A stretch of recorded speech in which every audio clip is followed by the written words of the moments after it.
Aisha, I never noticed she was a man. I never knew. I believe that our education, like such as in South Africa and the Iraq, everywhere like such as.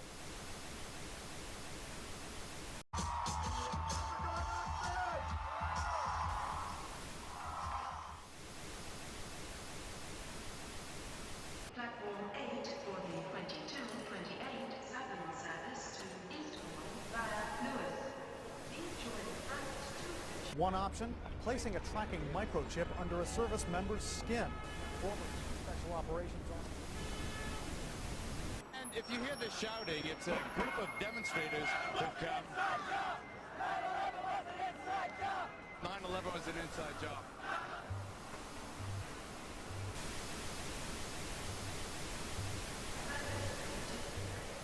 Calling at Lewis, and Eastbourne. This train is forward to It's no longer a theory. What I'm about to say is fact. The secret organizations of the world power elite are no longer secret. They have planned and are now leading us into a one-world communist government. Well, there have been extraordinary scenes in Berlin tonight as thousands of people gathered to hear Barack Obama deliver key foreign policy speech on his current European tour. The Democratic presidential hopeful laid out his vision for America's place in a new world order, in a new world order, in a new world order. It's not a new idea. President Bush talked about it back in 1991. It is a big idea, a new world order. President Bush said, and it's a phrase that I often use myself, that we needed a new world order. There's a need for a new world order. I call upon all states to join ranks in order to found the new world order of the 21st century. We have before us the opportunity to forge for ourselves and for future generations a new world order. When we are successful, and we will be, we have a real chance at this new world order. And people talked then, in 1990, of a new world order. And the question for us is how we meet and master all these challenges to ensure that Britain enhances its competitiveness in the process and realizes what I believe is our destiny of success in this new world order. So, in conclusion, ladies and gentlemen, a new world is emerging. It is a new world order with significantly different and radically new challenges for the future. And people better understand that they mean exactly what they're saying. It's a new world order they're trying to create, and they're trying to do so not only without approval or consent of the governed in this country, but despite the popular will. This is a straightforward assault by the elitists in this country. There is a global meltdown coming. It is a global depression, and one world currency and one world financial system is the end game. China said last week they want one global currency. France said yesterday or the day before that they want one world order, a new world order, at the end of this event. Gordon Brown will today call on fellow world leaders to seize the opportunity created by the worldwide economic crisis to create a truly global society. The Prime Minister will use a high-profile speech in the City of London to say that Britain, the US and Europe should join together to create a new, stronger and more just world order. This engineered collapse is there as a massive problem for which you offer the solution, and the solutions are the infrastructure we've been predicting all this time, including the World Central Bank. The goal of this manipulation, and has been for a very long time, is to get the world population to see as a good idea, or the only option in given circumstances that are manipulated into place, the creation of a one-world government, a world central bank which would administer all financial transactions on the planet, a world currency, and a microchipped population linked to a global computer. The wealthy elite who have the money and the power know that if they can create a one world global social system, that they can control the central authority. In other words, world control, world domination.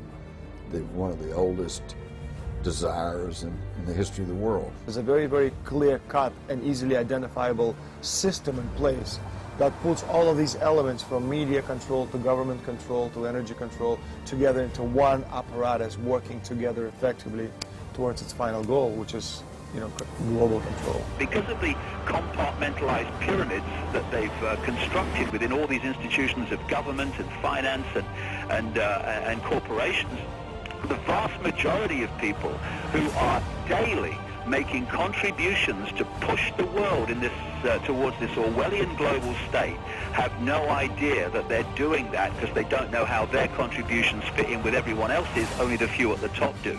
Most people don't have a clue that unelected private bankers actually control the governments of the world. There is this cozy little myth that is perpetuated between politicians and the media. The media report the world as if presidents and prime ministers are the final arbiters and decision makers in the world, which means that the people above the level of presidents and prime ministers that really make the decisions, they're never looked at or exposed by the mainstream media because they're not accepted to exist. The central bankers of the world are working together to create a one-world government. A global police state as sinister as anything George Orwell ever wrote about, where every person on the planet Earth will have an RFID chip implanted.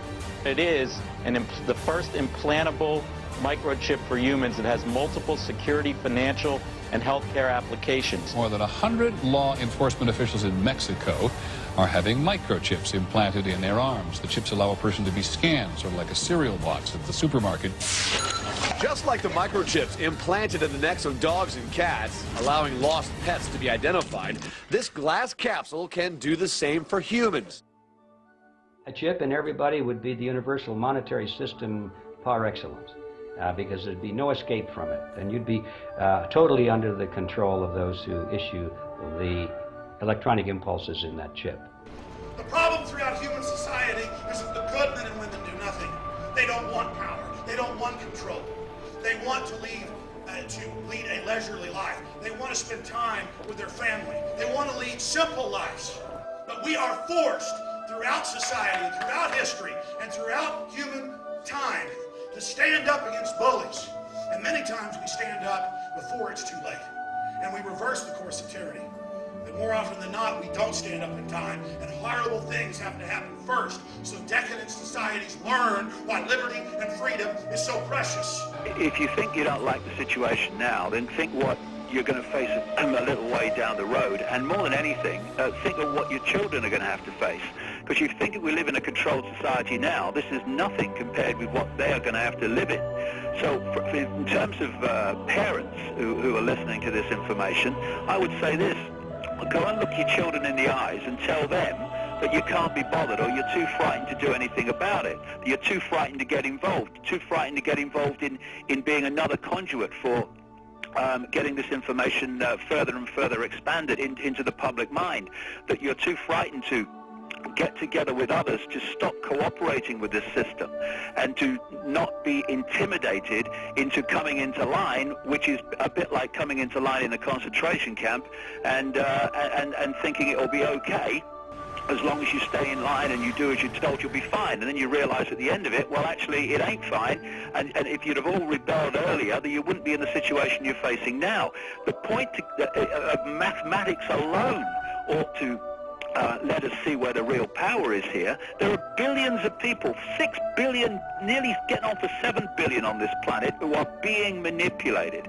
There are, in full knowledge of what they're doing, a relative handful of those who are doing the manipulating to the end that we're talking about. They think they've beaten us. They think that they're going to have their way with us. And I'm here to tell them they're not going to have their way with us. We are going to defeat them. You guys aren't going to be able to get away with your New World Order, sir. Talk about Bill. You know what New World Order is. You will never get a New World Order. Never. National sovereignty will prevail. The New World Order is going down, sir. You can laugh. Wake up, people. Wake up. Research the New World Order. This is important. Look it up. Investigate it. Your New World Order will fall. Humanity will defeat you.